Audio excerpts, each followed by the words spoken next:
There are spaces in your life that are designed to be forgotten. Hotel rooms, airport lounges, the back seats of taxis. They are transient by nature, built to be occupied and then immediately vacated, their memories wiped clean for the next temporary resident. We are meant to pass through them, leaving behind nothing more than a faint indentation on a pillow or a crumpled receipt in a wastebasket. But sometimes, a place that was never meant to be a home becomes one. Sometimes, the four walls of a temporary room, under the weight of unspoken things, become the foundation for something terrifyingly permanent. For me, that space was room 2B of the Northwood Manor guest house, a place with peeling floral wallpaper and a single window that looked out onto an eternally gray Scottish sky.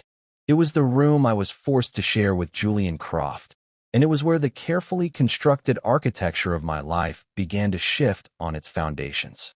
It began, as so many seismic changes do, not with a bang, but with a whisper in the dark, with the simple, devastating weight of another person's head resting on my shoulder. I had known Julian for 3 years before we were ever confined to a single room together. We were photographers at a high-end architectural firm in London, a job that sounded far more glamorous than it was. In reality, it was a life of meticulous detail, of waiting for the perfect slant of light to grace the corner of a new skyscraper, of capturing the soul of a building in a single, static image. We were, in essence, professional observers, trained to see the lines, the textures, the hidden stories within inanimate structures. Julian was the firm's golden boy. He had a preternatural talent for finding the epic in the mundane. His photographs were bold, dynamic, full of dramatic shadows and heroic angles. He saw buildings as monuments, as titans against the sky. He was much the same in person, confident, charming, with an easy laugh that could fill a sterile conference room and make it feel warm.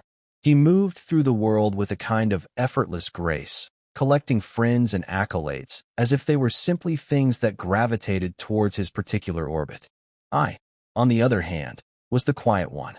My work was more intimate, focused on the way a worn door handle felt in the hand, or the pattern of dust motes dancing in a sunbeam through an old window. I saw buildings not as monuments, but as vessels for human life, containers for quiet moments and secret histories. I was methodical, patient, and largely invisible, content to exist in the periphery of Julian's bright light. From the moment he'd joined the firm, I had been quietly, hopelessly, in love with him. It was an affliction I managed with the same precision I applied to my work. I cataloged it, filed it away, and built a fortress of professional distance around it. It was a silent, one-sided ache that lived in the space between my ribs, a low hum beneath the surface of our every interaction.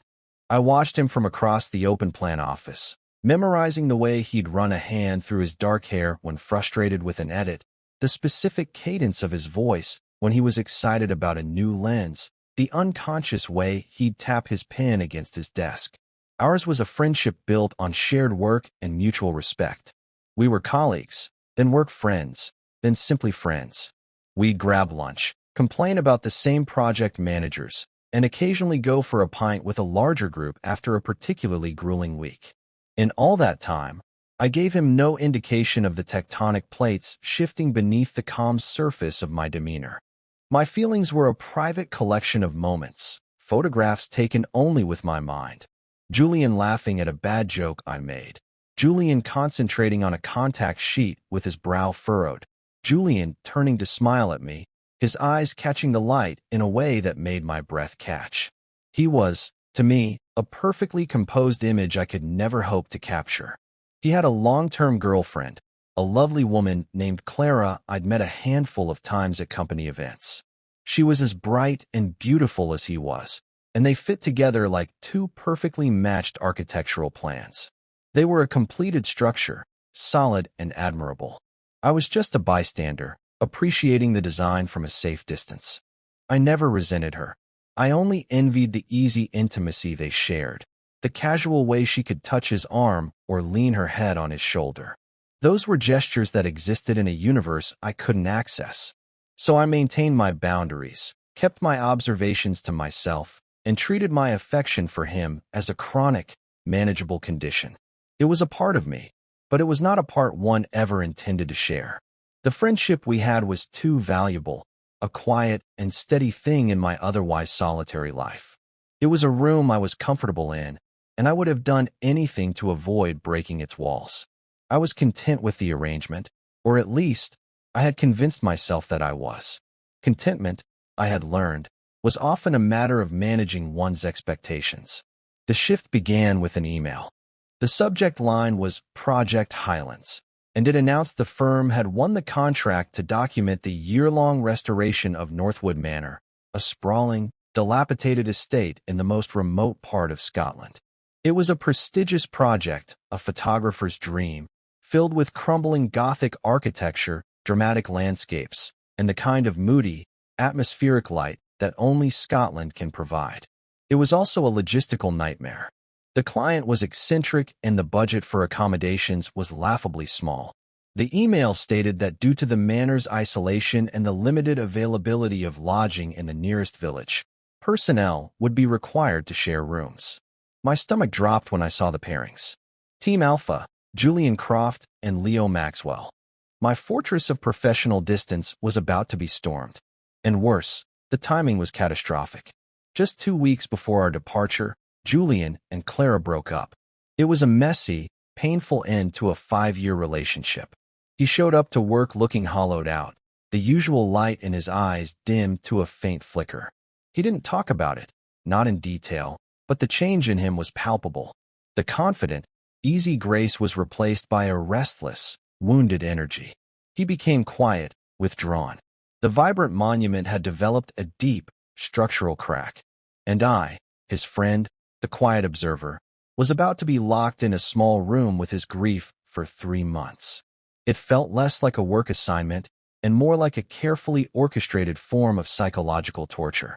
Our arrival at the guest house did little to soothe my anxiety. It was a grim, stone building that smelled of damp wool and old wood smoke. Our room, 2B, was small, smaller than I had imagined. It contained 2 narrow twin beds, separated by a rickety nightstand holding a single lamp with a scorched, tasseled shade. A threadbare rug lay over dark floorboards, and the aforementioned floral wallpaper seemed to be closing in on us. There was 1 small wardrobe and 1 bathroom. The space was claustrophobic, an enforced intimacy that felt like a physical pressure against my skin. The first few days were a study in awkward choreography. We moved around each other with a cautious, exaggerated politeness, a dance of apologies for bumping elbows, of carefully averted eyes as one of us changed clothes. We established unspoken rules about bathroom schedules and territory. His side of the room, my side of the room. His bed, my bed. The invisible line down the middle of the worn rug was as real and as solid as a brick wall. We threw ourselves into the work, spending long days at the manor, losing ourselves in the decaying beauty of the old house. The work was a refuge, a neutral territory where we could revert to our old, comfortable dynamic. We were photographers again, colleagues, our focus on the play of light on stone, not on the suffocating proximity of our temporary living quarters. But the nights were different. The nights were when the reality of our situation settled in. After a day of shooting, we'd return to the small room, the silence between us amplified by the thin walls. The professional roles would fall away, and we would be left as just 2 men in a space that was too small for the weight of everything unsaid. Julian's grief was a third presence in the room. It manifested in his restlessness, the way he'd pace the small floor or stare out the window at the rain-swept landscape for hours. He was adrift, and I was the only other person on his tiny, floating island. I tried to be a good friend. I listened when he wanted to talk, which was rare, and sat in companionable silence when he didn't. I made tea. I suggested we watch movies on my laptop to fill the oppressive quiet. I offered whatever small comforts I could. I was careful, so careful, to keep my own feelings under lock and key. My role was to be a steady presence, a solid structure for him to lean on. Nothing more. The first crack in that resolve came about a week into our stay. We were watching an old black and white film on my laptop, which was propped up on a pillow between us on my bed. It had become a small ritual, a way to end the day. We'd sit cross-legged on our respective beds, a safe distance apart. But that night, Julian was quieter than usual, his gaze fixed on the screen, but seeing something else entirely. Midway through the film, he sighed, a sound so heavy it seemed to sink into the mattress. "Is it okay if I—" he started, his voice rough. He didn't finish the sentence. He just shifted, moving from his bed to mine, sitting beside me, his back against the headboard. The space between us vanished. His shoulder was now pressed against mine. My entire body went rigid. I could feel the warmth of him through his t-shirt, smell the faint scent of his soap and the cold, damp air that clung to his clothes. I became hyper-aware of every tiny movement, the rise and fall of his chest as he breathed, the way his knee brushed against my thigh. It was an agony of proximity, a terrifying, exquisite torture. I said nothing. I just nodded, my eyes glued to the screen, my heart hammering against my ribs like a trapped bird. We watched the rest of the movie like that, in a silence that was thick with a new kind of tension. When the credits rolled, he didn't move. He just sat there, leaning against me, as if he'd forgotten our bodies were separate things. Finally, he murmured, "Thanks, Leo." Then he stood up and went to his own bed, the space he left behind feeling cold and vast. That night, I lay awake for hours, replaying the moment over and over. It was nothing. It was just a friend seeking a bit of comfort. It was a meaningless gesture, a symptom of his loneliness. I repeated these rationalizations like a mantra, trying to quell the frantic hope that had taken root in my chest. He was grieving. He was vulnerable. I was convenient.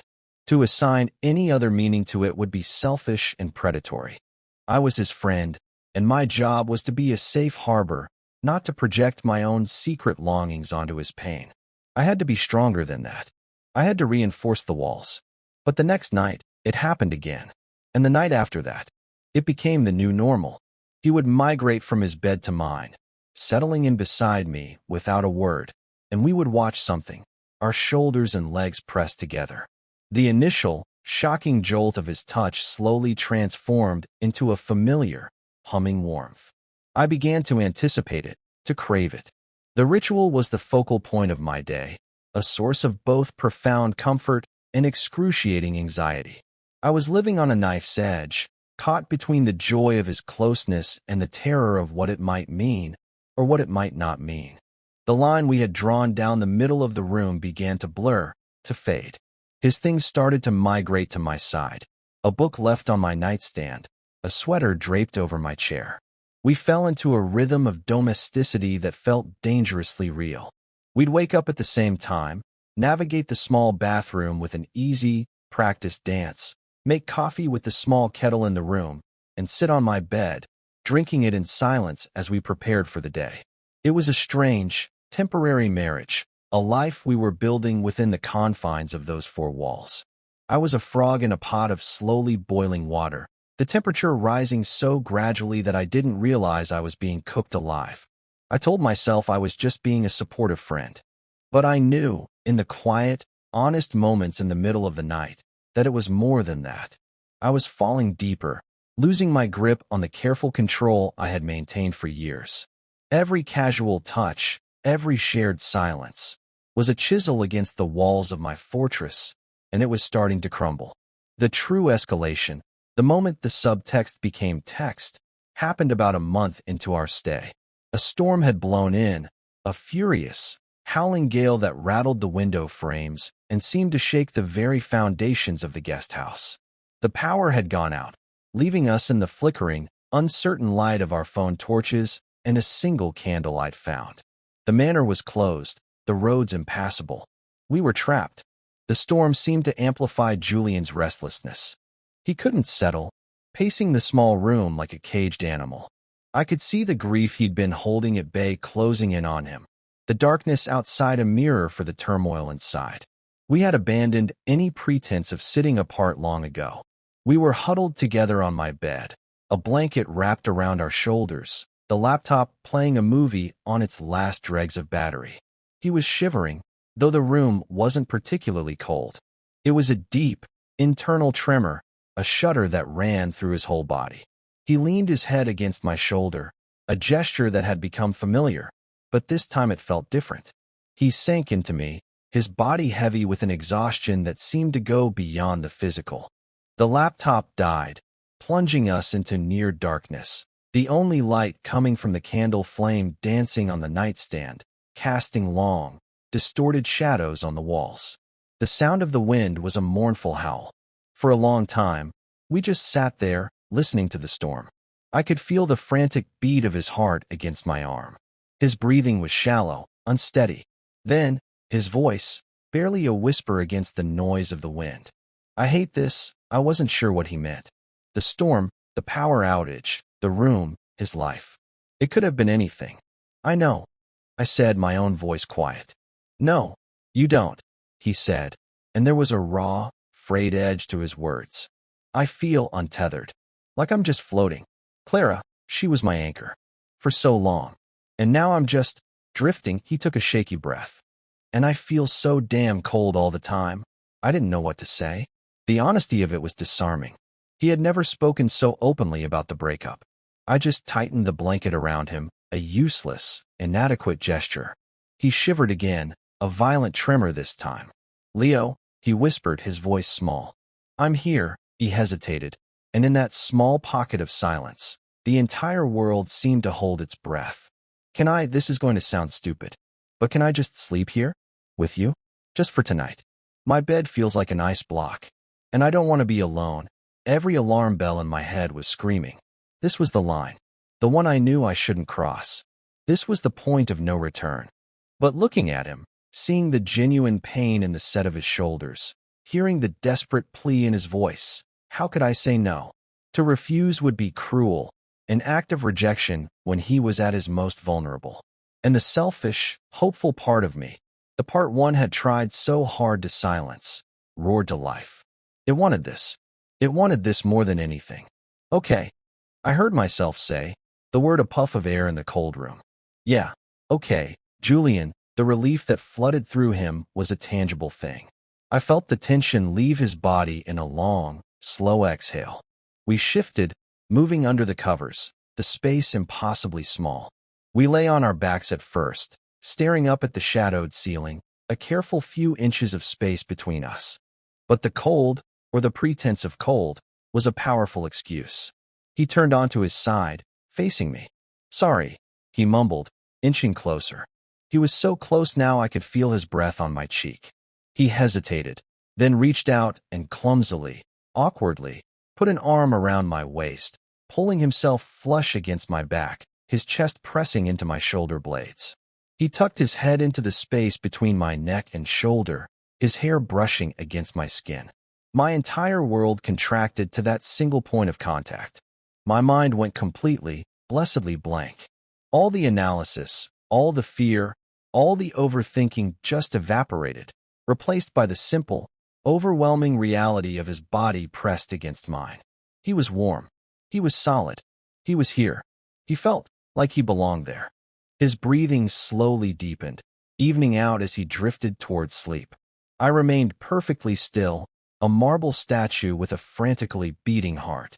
I was terrified that if I moved, if I even breathed too deeply, I would shatter the moment. I lay there for hours, long after he had fallen asleep, listening to the storm rage outside and the quiet, steady sound of his breathing in my ear. It was the most peaceful and the most terrifying night of my life. I knew, with a certainty that settled deep in my bones, that nothing would ever be the same again. The line had not just been crossed, it had been erased completely. That night was not just for one night. It became our new, unspoken ritual. The pretense of him being cold or not wanting to be alone was quickly abandoned. There were no more requests, no more hesitant questions. At the end of the day, after our movie, he would simply move from his side of the room to mine, slipping under the covers of my narrow bed as if it were the most natural thing in the world. His bed across the room remained pristine, its duvet perpetually smooth and untouched. It became a silent testament to the new geography of our lives, a piece of furniture that had lost its function. We developed a new, silent language of intimacy. We learned how our bodies fit together in the small space, a complex puzzle of limbs and angles. Most nights, he would curl up behind me, his arm draped over my waist, his face buried in my shoulder. Sometimes, we would lie face to face, his leg tangled with mine, our foreheads almost touching. We rarely spoke during these moments. The darkness became a sanctuary where words were unnecessary. The communication was in the pressure of his hand on my back, the soft sound of his breathing, the simple, profound fact of his presence. For me, this period was a dizzying blend of euphoria and dread. Every night was a gift, a secret joy I had never allowed myself to imagine. Waking up in the morning with the weight of his arms still around me, his body warm against mine, felt like a miracle. I was living inside a fragile, beautiful dream. But during the day, the dread would creep in. What did this mean? We never spoke of it. In the harsh light of day, we would untangle ourselves and revert to our roles as friends and colleagues. We'd discuss camera settings and shot lists, our conversations meticulously professional, as if to compensate for the radical intimacy of the nights. The silence on the subject was a gaping hole in the center of our lives. I was terrified to name what was happening between us, terrified that giving it a name would break the spell. Was I just a comfort object? A human hot water bottle? A temporary placeholder for the warmth he'd lost? The questions circled in my mind relentlessly. I analyzed every touch, every glance, every word, searching for clues, for some sign that this meant the same thing to him that it meant to me. But Julian offered nothing. He was a closed book, his expression unreadable. He accepted the comfort I offered each night, but in the daytime, he kept an emotional wall firmly in place. His behavior was a paradox I couldn't solve. He initiated the physical closeness, seemed to crave it, yet he kept a careful, almost clinical distance emotionally. There were moments, fleeting and rare, where I thought I saw a crack in his armor. A lingering look as I was making coffee, a soft smile that seemed to be just for me, the way he'd find excuses to stand closer to me while we were working. These were the crumbs I survived on, the small pieces of evidence I would collect and examine late at night, trying to build a case for hope. I was a detective investigating the mystery of his heart, but all the clues were ambiguous, open to a dozen different interpretations. I was living a double life. By day, the dependable, platonic friend, and by night, something else entirely, something intimate and undefined. The strain of maintaining this duality was exhausting. I felt like a photographer trying to hold a long exposure perfectly still. The slightest tremor, the slightest mistake, and the entire image would be ruined, a blurry mess of what could have been.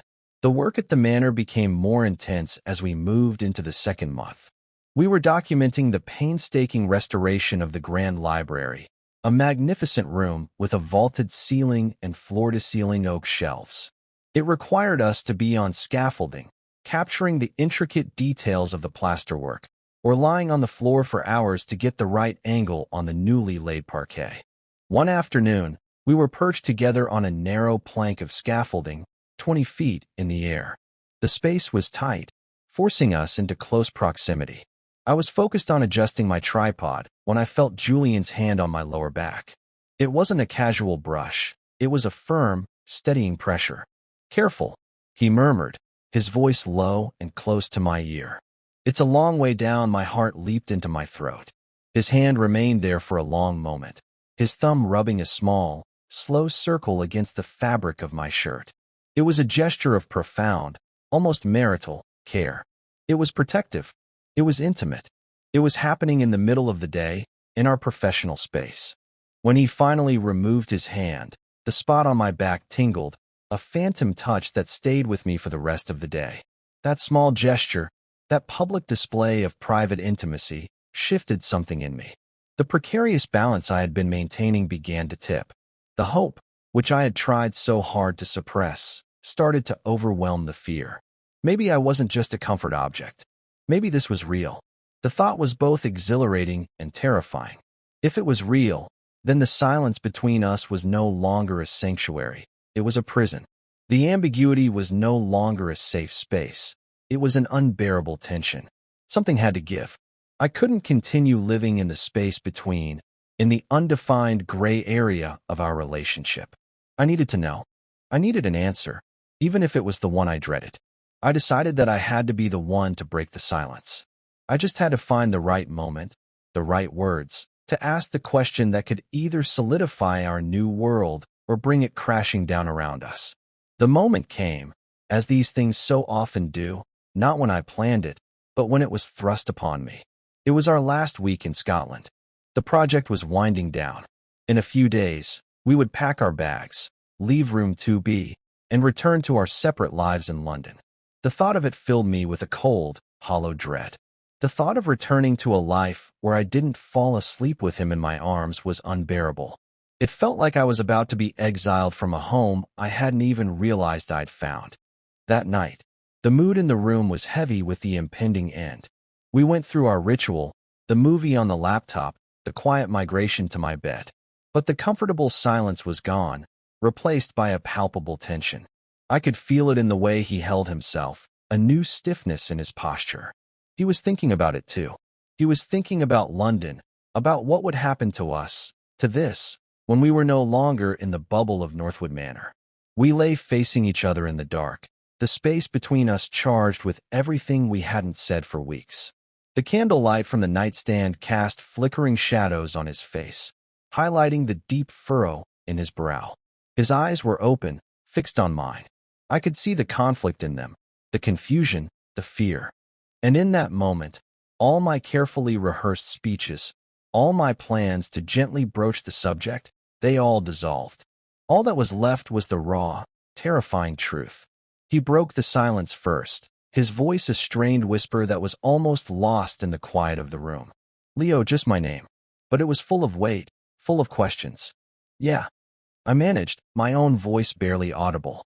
He looked at me, his gaze so intense it felt like he was trying to see directly into my soul.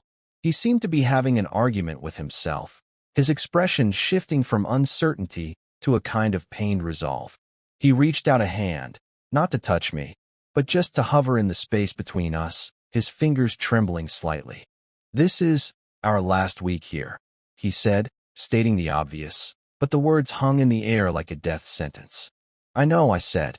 He swallowed hard. "When we go back, this all just stops, right? We go back to our own flats.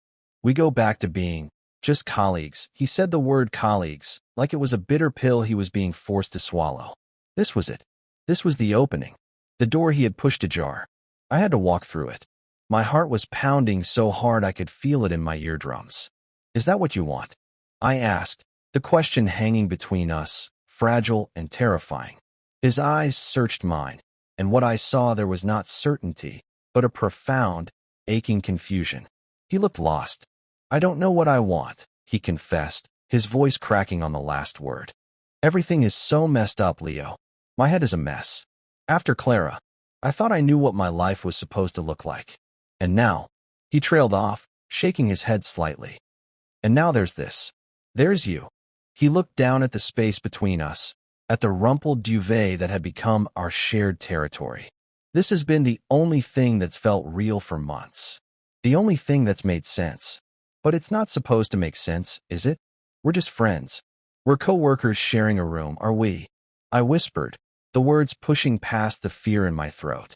"Is that all this is? A temporary arrangement?" He looked back up at me, his eyes shining with unshed tears. He was so close. I could see the faint stubble on his jaw, the tiny flecks of gold in his brown eyes. He was beautiful and broken, and I loved him so much it was a physical pain. He took a shaky breath, and then he asked the question that changed everything. A question of such profound vulnerability that it stripped away all the pretense, all the ambiguity, all the fear. "Would it be okay," he whispered, his voice trembling, "if I kissed you?" The world stopped. The sound of my own breathing, the ticking of the clock I hadn't noticed before, the distant hoot of an owl outside the window, it all faded away. There was only his question, hanging in the air. It wasn't a demand. It wasn't a confident move. It was a plea. It was permission.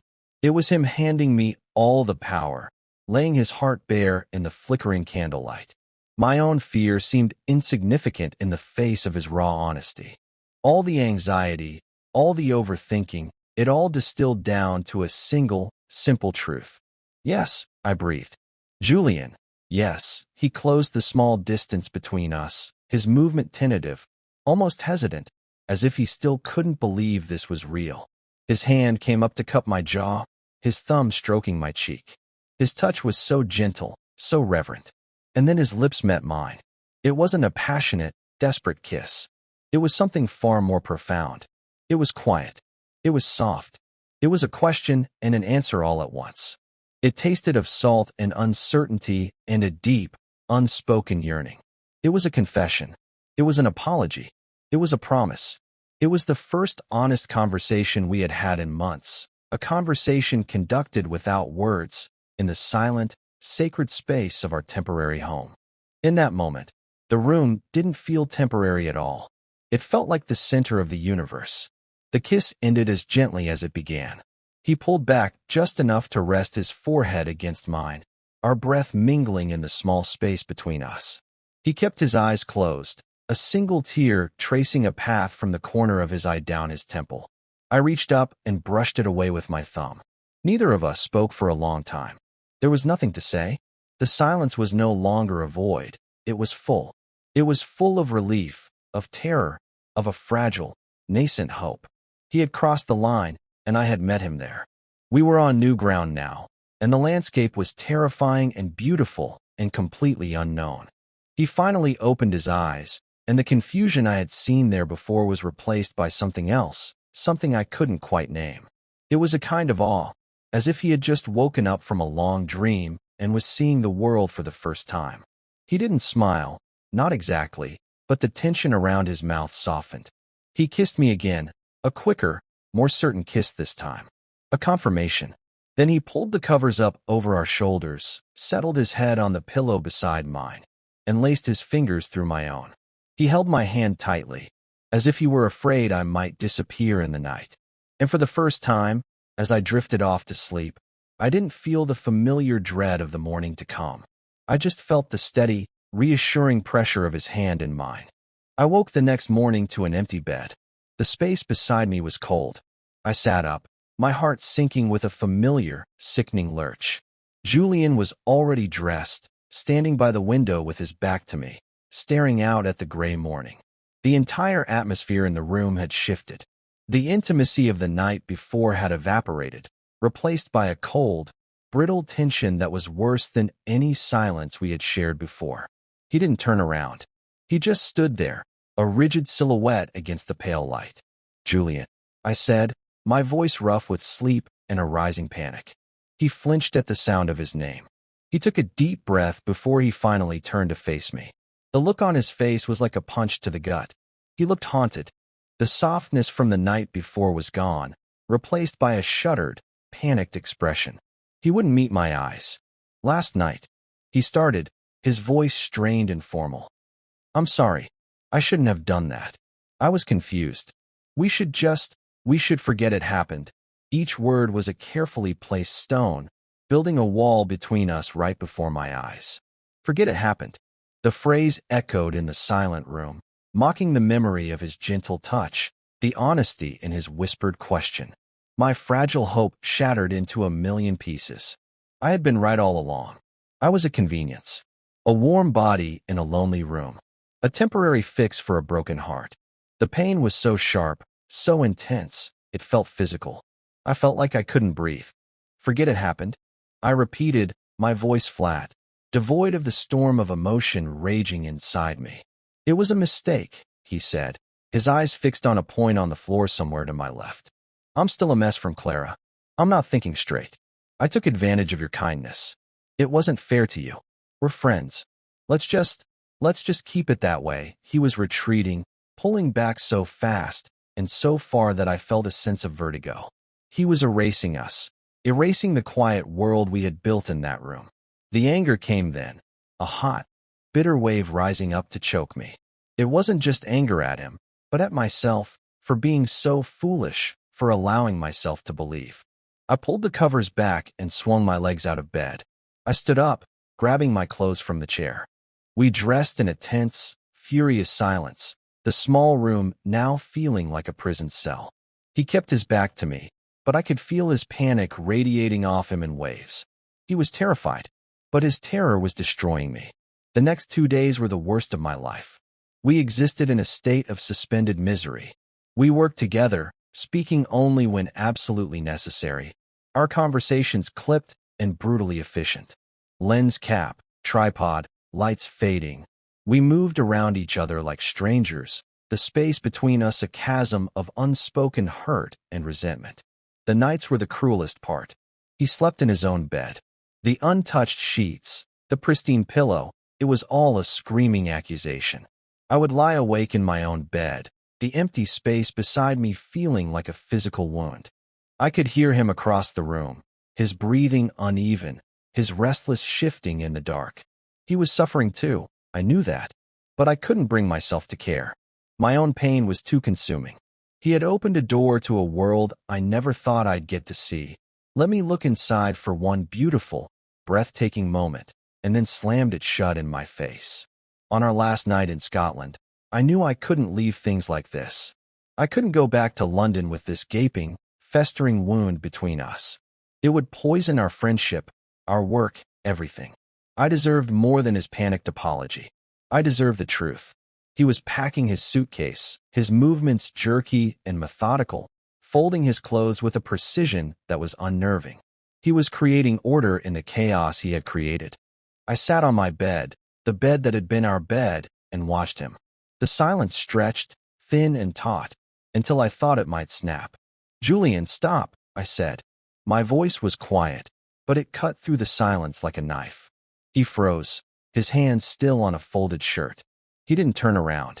"Stop packing for a minute and look at me," I said, my voice gaining strength. Slowly, reluctantly, he turned. His face was pale, his eyes shadowed with exhaustion. He looked like he hadn't slept in 2 days. He looked broken. "I'm not going to let you do this," I said, my voice steady despite the tremor in my hands. "I'm not going to let you just erase the last 2 months. And I'm not going to let you pretend that kiss was just some drunken mistake." I took a breath. "You're scared. I get it. You're a mess, and your life just blew up, and you don't know who you are without her. I see all of that. But don't you dare use that as an excuse to treat me like I'm nothing. Like what happened between us was nothing." He flinched, the truth of my words hitting him. "Leo, No," I interrupted, standing up. "You don't get to talk yet. I'm talking.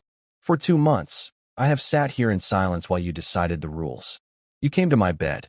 You held on to me every night. You leaned on me, and I let you. I let you because I'm your friend.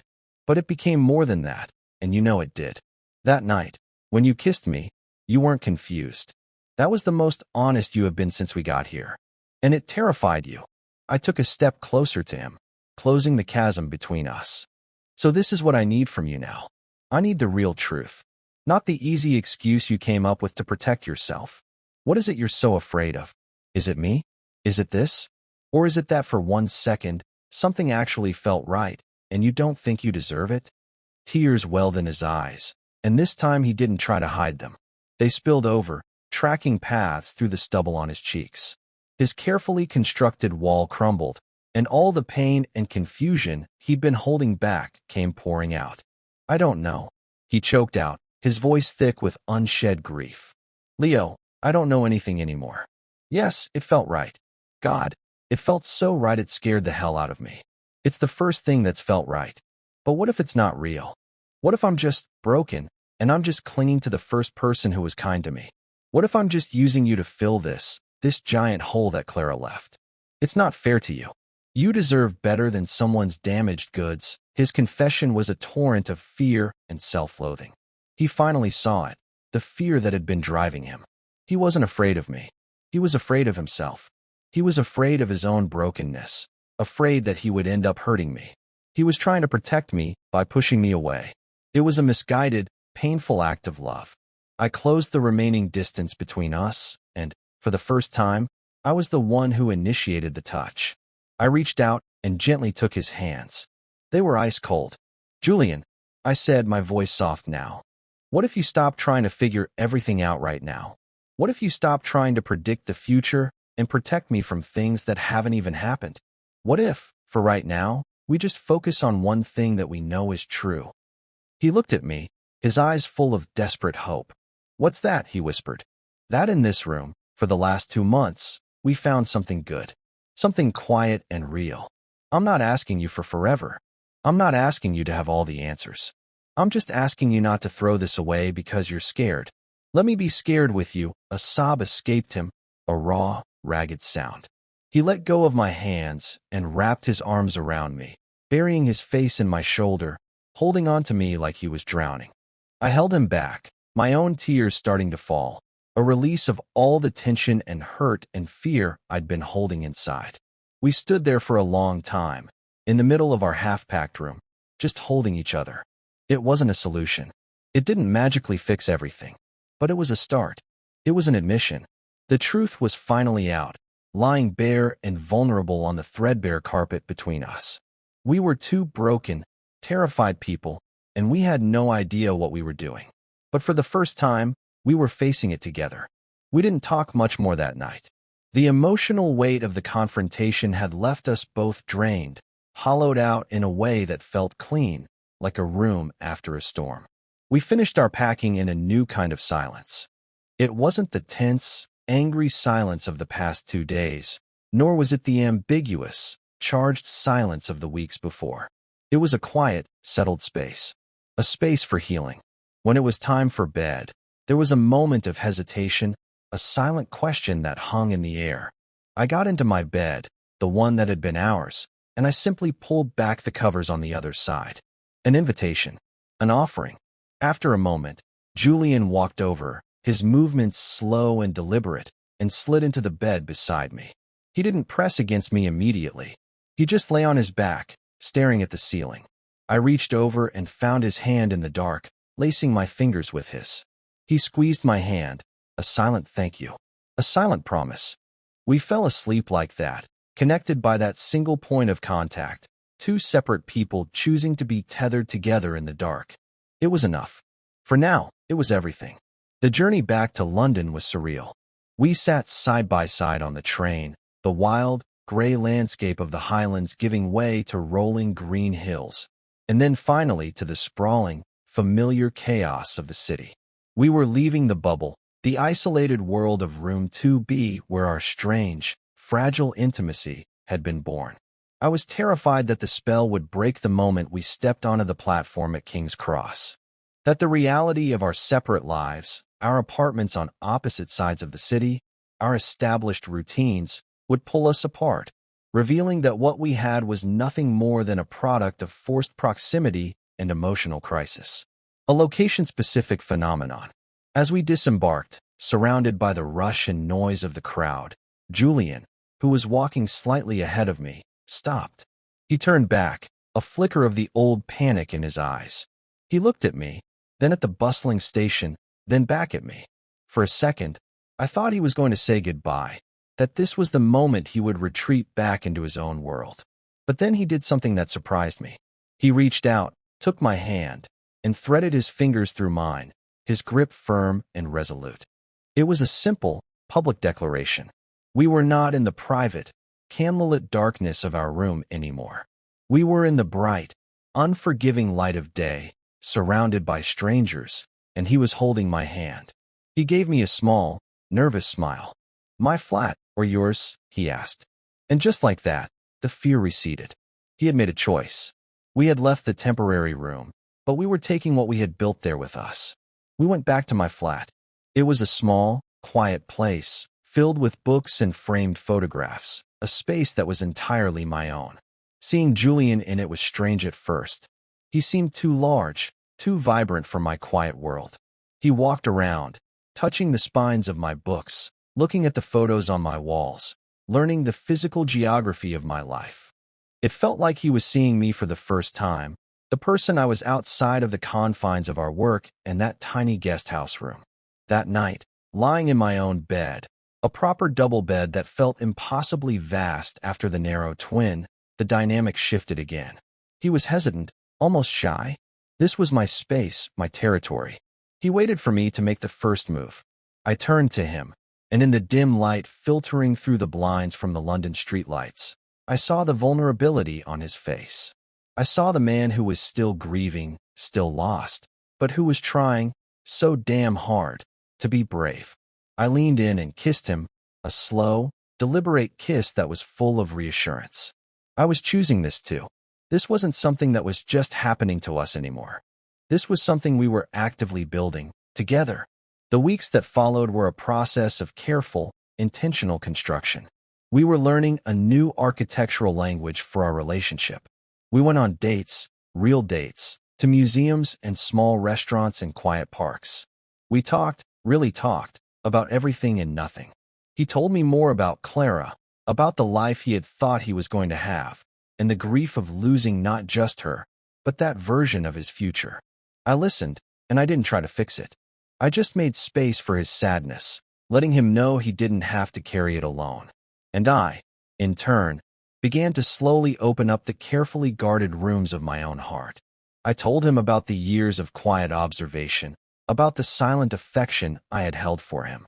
I confessed that my love for him wasn't a new development born of proximity, but a long, slow burn that I had never expected to see the light of day.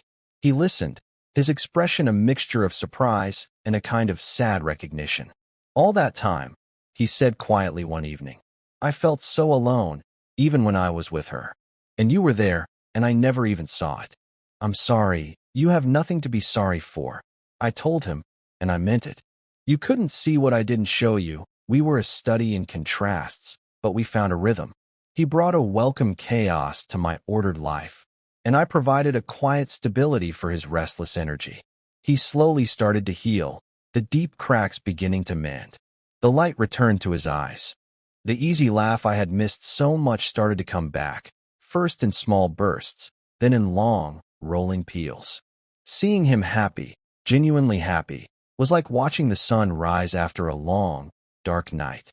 His things began to migrate into my flat, not by accident this time, but by design. A toothbrush in the bathroom, a few shirts in the wardrobe, his favorite coffee mug next to mine on the shelf. The invisible line that had once divided our room was replaced by the shared spaces of a life we were weaving together. He never officially moved in. There was no grand conversation. He just stayed. He stopped going back to his own flat, until one day we went together and packed up the rest of his things in boxes. It felt natural, inevitable. My quiet, solitary apartment had become our home. There were still hard days. Days when a wave of grief would hit him unexpectedly, or when the fear of the future would make him quiet and distant. But the difference now was that we talked about it. He no longer retreated behind a wall of silence.